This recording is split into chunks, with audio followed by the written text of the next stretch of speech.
Good morning and welcome to Miracles of Mary Ellen. It is a beautiful Monday morning here outside Chattanooga, Tennessee, where today I have the topic of the miracle of home and what does it mean for all of us to have a home. My husband Pete and I are very fortunate to live in this beautiful city of Chattanooga, Tennessee, a place where we call home. Be it ever so humble, there's no place like home. Or home is where the heart is. These are both very true and well-known sentiments. Your home is a very desirable place where you can rest your physical self along with your heart and mind. Home has always meant a place of shelter, a sanctuary, which provides escape from the busyness of stress and turmoil of the everyday world. For many people, home is or was a loving, supportive environment in which to grow up and discover oneself. Now, I did not grow up in such a home. I am fortunate to have a home today that I try to make as peaceful, loving, and supportive as Pete and I want. Now, don't get me wrong, I always had a roof over my head, I always had food to eat, and I did not have to worry about any of those things. I just had to worry about the yelling and screaming and all of the other traumatic things that went on at home, which did not make it a peaceful place for me growing up. Now, most people will live in more than one home. So, like myself, when you do not like the home you grew up in, you get the choice to make your home exactly the way you want it to be.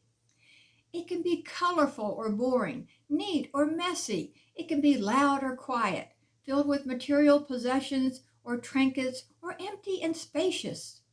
Your home can be a loving, fun place where everyone learns the art of compromise. In other words, you can make your home a reflection of you. As you define your home, you will be defining yourself as a reflection of that home. I don't know about you, but anytime I travel, it is such a good feeling to walk in the door and be home and be able to sleep in my own bed, make a cup of coffee any time of day I want to, just the way I like it. Too many nights in a hotel room makes you appreciate your own comfortable surroundings at home so much. Now, there are many different types of home, and a quest to build a home is connected with your need to stabilize your complex self. Although your home does not have to be a house, it can be an apartment, it can be a dorm room, it can be a trailer. Some of these trailers are just absolutely gorgeous. It can be an RV. Your home is your base for being safe. It helps you feel connected and balanced and remember yourself. And we all need this anchor in our life. Now, churches are homes for God. The best feeling I get when I walk into a house of worship is the feeling of God's love and God's presence being there. It is such a powerful, loving, healing feeling. Now, synagogues are houses for God also. Buddhist temples and Muslim mosques are houses for God too. Now, humans have always built special homes for their gods, dating back to the ancient Egyptians, Greek, and Roman cultures. Our homes are also temples to embody our spiritual values.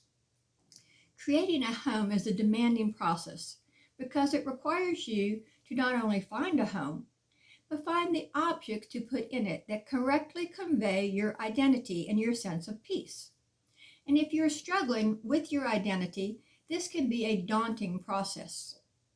The smallest things in your home will offer you encouragement, reminders, consoling thoughts, inspiration, and motivation. A home is important to you because, for better or worse, by its presence or absence, it is a crucial point of reference to memories, feelings, and even your imagination. Your home is a vital link through which you can connect with others or our society and the world. Now, I want to take a break in this miracle moment just for a second, because as I always pray to God as to what topic I should speak about, and I heard the topic of home. And I knew what I was going to say, and I struggled with it because there is such a tragedy of homelessness in our country and throughout the world. I didn't understand why God wanted me to write about this topic until I watched a movie last night, and I already had this pretty much in mind. And the movie was Same Kind of Different as Me. Same Kind of Different as Me. And I implore all of you to watch it. Because there are too many people in our country living in cars, under bridges, in tunnels, on the street. In my opinion, giving money to these individuals will not be the answer. Many of these people need mental health centers. They need counseling. They need medical treatment. And they don't just need counseling and then, well, okay, go on your way. No, they need counseling and then go down to your room where you can be safe, where you can be housed, and where you can be fed. They need medical centers where they can be helped. They need so many more things than just money to put a roof over their head. They need a safe place to lay their head, to take a shower, to be able to make a cup of coffee the way they want to, or to just be at peace. We're all so fortunate in this country. We give so many billions of dollars away. And yes, we should help other countries. I understand that. And can't we help our own citizens first? When I taught middle school, I had many students that came to me, and if they didn't come to school, they didn't eat lunch. And sometimes they didn't have lunch money. So yes, I paid for their lunch. And that's okay. I happen to have had it at the time. And if you're thinking, I never went through a hard time in my life where I might have been homeless, there was a very, very close point in my life where it almost was.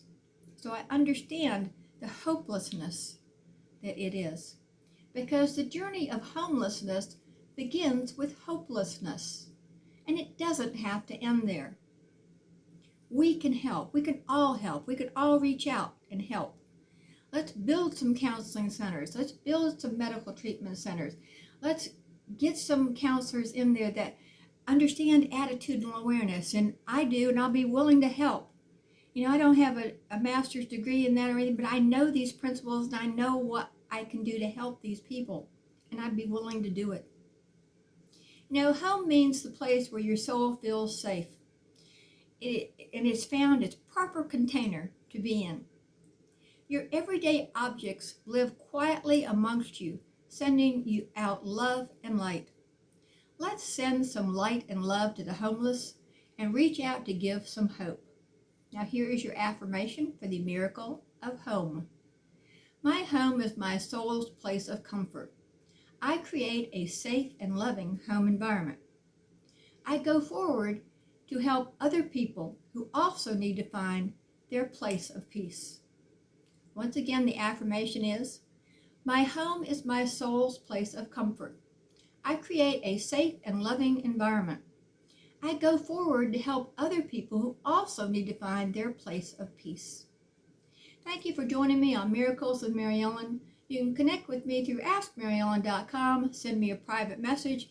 If you want an autographed copy of either one of my books, please send me a private message and your address, and I'll be glad to get it off to you. And on YouTube, please subscribe to Ask Mary Ellen, where I will be posting this wonderful Miracles of Mary Ellen segment. Thank you, and I will see you on Wednesday with Mary Ellen's Miracle Moment. Bye-bye.